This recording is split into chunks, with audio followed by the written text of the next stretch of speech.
Peter Pan, Chapter 13, Carried Off. Peter slept for a long time. Finally, he was awakened by a soft rapping on the door of his tree. When he opened his eyes, it was still dark. He felt for his sword. "Who is it?" he asked. There was no answer, only another knock. "I said, who is it?" Still nothing, only silence. Peter was scared, but also excited. He loved adventures, especially ones that placed him in danger. His heart beat very fast. "I won't open unless you speak," he said. "Let me in, Peter," the visitor finally said in a lovely bell-like voice. It was Tinker Bell. Peter quickly unlocked the door and she flew in, her face flushed and her pretty dress stained with mud. Tinker Bell told Peter that Wendy and the boys had been captured and were now prisoners on the pirate ship. "I must save her!" Peter cried, leaping for his weapons. But first he would have a sip of the water Wendy had left by his bed. His hand reached for the glass. "No!" Tinker Bell cried, for she had heard Hook mutter about his trick as he sped through the forest. "It's poisoned." "What? How? By whom?" "Hook."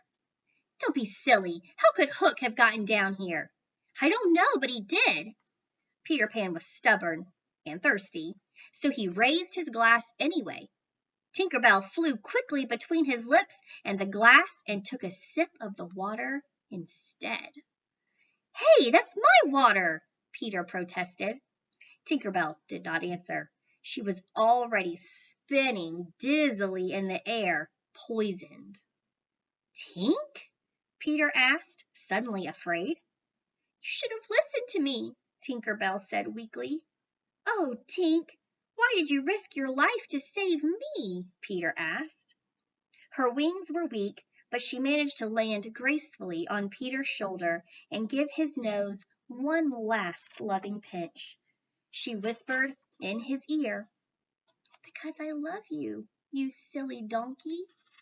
Then she flew weakly back to her little cave and collapsed on her bed.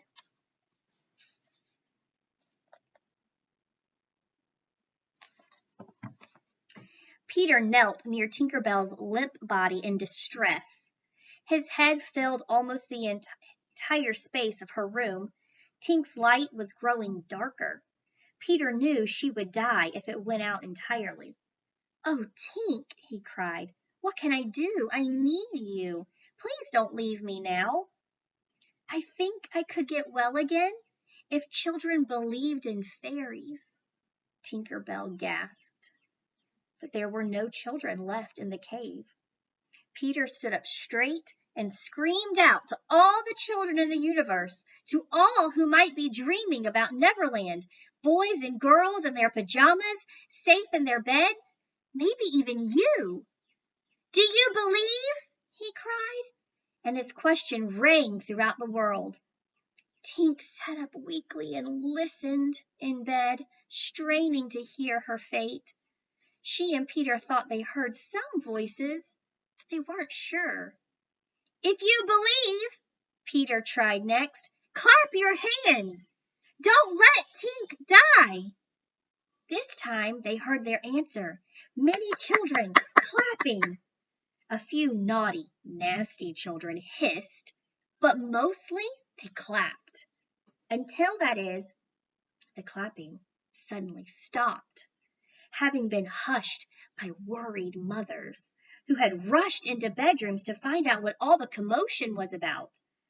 Nevertheless, that bit of clapping was enough. Tinker Bell was saved. Back to her old self, she didn't even think of thanking the children who believed, although she did want revenge on the few who had hissed. "Now we must rescue Wendy," Peter vowed. Oh, if only some clapping could work that magic as well. "Yes, yes, we must always think of Wendy," Tinker Bell said glumly.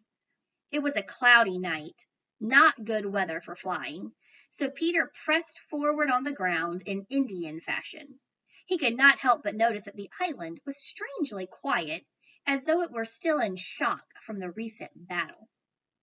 As Peter walked, he looked for things the boys might have dropped. He had trained them, if ever taken, to leave such clues. Slightly, for example, was to cut trees, and Curly to drop seeds.